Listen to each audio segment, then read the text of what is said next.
Hi friends, welcome back to Extraordinary Connection. My name is Dillon. I am the pastor at Manchester United Methodist Church, and I'm so glad to be with you on this insignificant Tuesday, sandwiched in between 2 days of note. Yesterday being Martin Luther King Jr. Day, and tomorrow being the inauguration of the next President of the United States. There is a bit of conventional wisdom that there are two things you don't talk about with polite company. The first being religion, the second being politics. Well, today, I'm going to go right for both. And in fact, I'd like to talk about the two together, for while we often try to hold religion and politics apart, I think there's something valuable for us as we realize that the two are connected in so many ways. When I was in high school, I spent my lunches most often with a group of friends, relatively diverse so far as the demographics of our school went, and particularly diverse among the religious and political spectrums. We were not polite company, so we talked about everything, very much including religion and politics. And because we were diverse, our conversations were usually more like debates. Friendly, but debates. We rather enjoyed working out the differences between us, trying to convince one another to come to our side on whatever it was that we were talking about. And one day in particular, I remember we were having a particularly heated back and forth conversation over some political issue. I don't remember what it was exactly, but I remember that one of my friends, who was agnostic, if not atheist, and very much on the left-leaning side of the political spectrum, said at one point that he'd like us to set aside the religion for a moment so we could talk about the politics. For whatever it was we were talking about politically, had some religious connection to it. And so he wished that we could just separate the two for a moment. And in fact, as he continued, wished that everyone would just set aside their religion and their religious beliefs as they came to vote and do other things of political note. It would be easier or simpler, perhaps. Now, to the best of my recollection, my left-leaning friend was pushing back against those who disagreed with him politically on the religious right side of things. It strikes me today to note that I've seen the same thing happen in reverse, that those on the right push back against the views of those on the left and the religious connection that they have. I do think it's a valuable question when we're in a church or any other place of faith. It's a valuable question to ask if we feel like something is being too political. Is it too political because it disagrees with the politics that we hold? On this day, in this conversation, as my friend was setting up this premise that we should pull apart religion and politics, I had a bit of a realization. Nothing all that profound, but I realized that if faith was a fundamental part of who I was, then it wasn't something I could leave behind as I went to do political things. And I said as much to my friends. If faith were an add-on to life, then perhaps we could leave it alone as we went to do other things, just returning to our faith on Sunday mornings or whenever it was most convenient to us. But if our faith says something about who we are and how we should live our lives, then it necessarily must also say something about how we manage things politically. And so the two cannot be separated. I've been thinking about this, particularly in the last few days, as more information has come out in what happened in the overrun of the Capitol in recent days. And particularly, I've been thinking a lot about how those who overran the Capitol, because their preferred political candidate had lost the election and Joe Biden was about to be certified as the president-elect, those were the ones who, when standing in the halls of Congress spent time praying. They certainly aren't the only ones who have ever prayed ever, but there is something very striking about that interplay of religion and politics. And seeing as I have condemned the insurrection there at the Capitol for its violence and so many other reasons, it did give me pause about this deeply held belief that religion and politics should go together. I was thinking about this as I read the Reverend Dr. Martin Luther King Jr.'s letter from a Birmingham jail yesterday. It's a bit of a tradition of mine in recent years to read this letter on Martin Luther King Jr. Day, both because it is particularly profound and because it's one of his shorter works, which makes it perfect to fit into whatever you're doing on that day. I recommend it to you. A new part in the letter stuck out to me this year. It came as Dr. King was pushing back against the comments made by a group of white clergy people who disagreed with Dr. King's actions, the ones that landed him in the Birmingham jail for participating in and leading the protest there in Birmingham. They made a number of claims pushing back on Dr. King. And in this quote, he references one of them as he says, "Some have asked, why didn't you give the new city administration time to act?"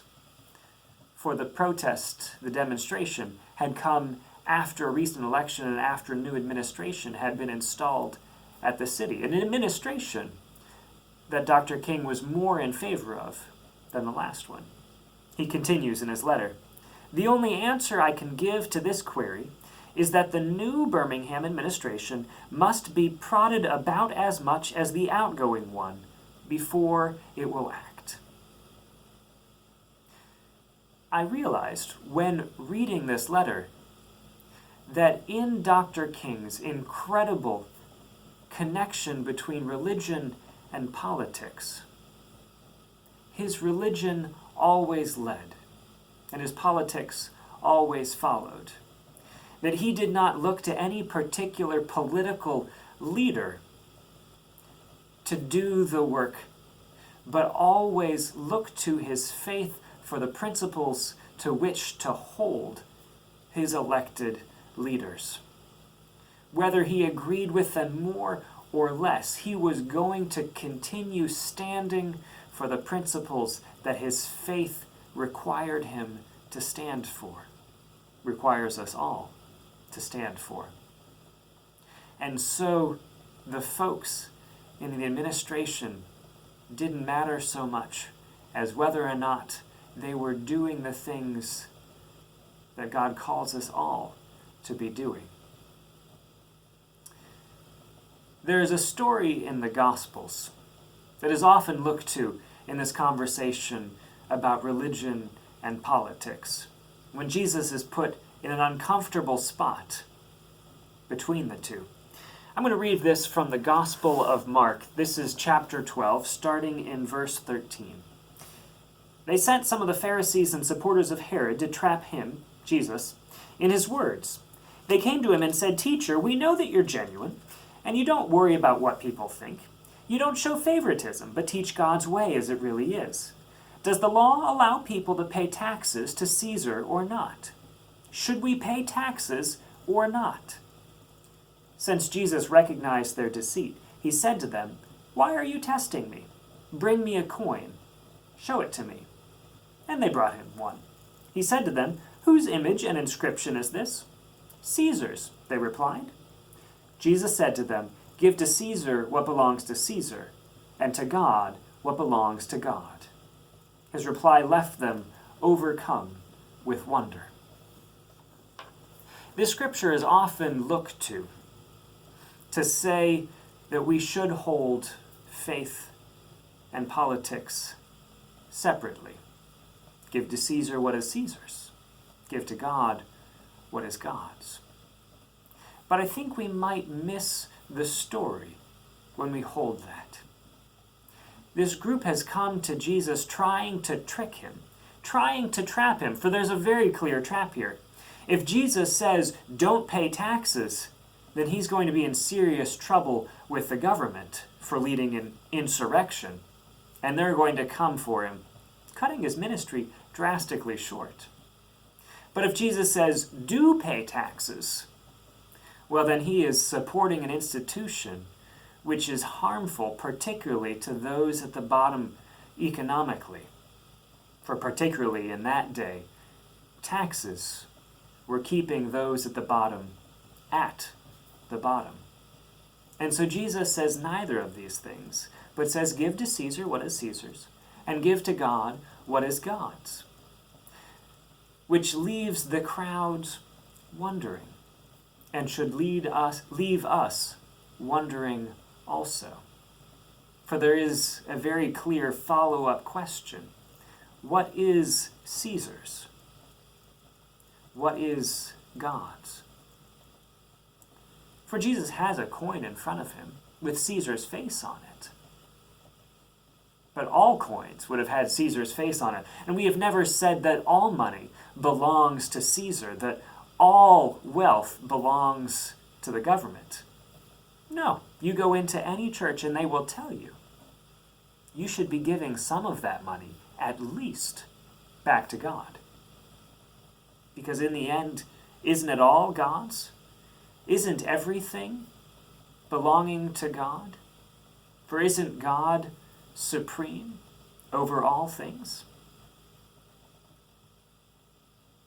These, I think, are the questions that Jesus is trying to get us to ask, to realize that all things belong to God, but all things do not belong to Caesar.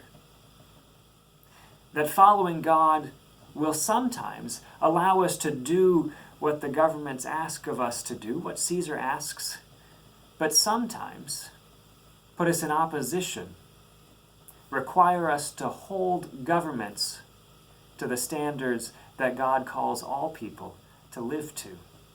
Indeed, we do not put our trust and our faith in any political leader, but hold them all accountable to what God holds us all accountable to.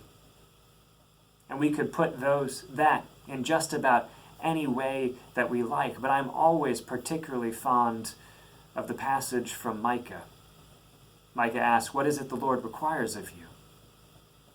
To do justice, to love mercy, to walk humbly with God. To do justice. Friends, there is a lot of injustice in the world today. There's injustice just about everywhere you can look. Injustice along racial lines, injustice along economic lines. There is injustice, and we are called to follow God above all else, to right the wrongs of the world, to hold the institutions of the world accountable to justice. And that does, very often, if not always, mean that our faith is driving us to take a political stand in the world. As Dr. King's letter goes on, he speaks at length about the church of the time, and particularly the white church and its leaders, who had not stood behind the work of justice that Dr. King was doing. He has a number of profound words for them, and I believe for us. Just one sentence that I think captures it well. He says, "In the midst of blatant injustices, I have watched white churchmen stand on the sideline and mouth pious irrelevancies and sanctimonious trivialities." I imagine that this is what happens when we separate religion and politics. We try to hold religion to some imaginary box. because it makes things easier, simpler, because it keeps us from having to do the hard work of taking stands for justice. Friends, in this insignificant Tuesday, there is significant work to be done in every arena and sphere we find ourselves in, political and otherwise, to do the work that God has called us to do, to give to God what is God's, which is our whole selves, everything we have in service to the one who loves us and who stands for the poor and the weak. To give everything we have in service to the one who stands for justice. Friends, may we do that today and every day. Go in peace. Amen.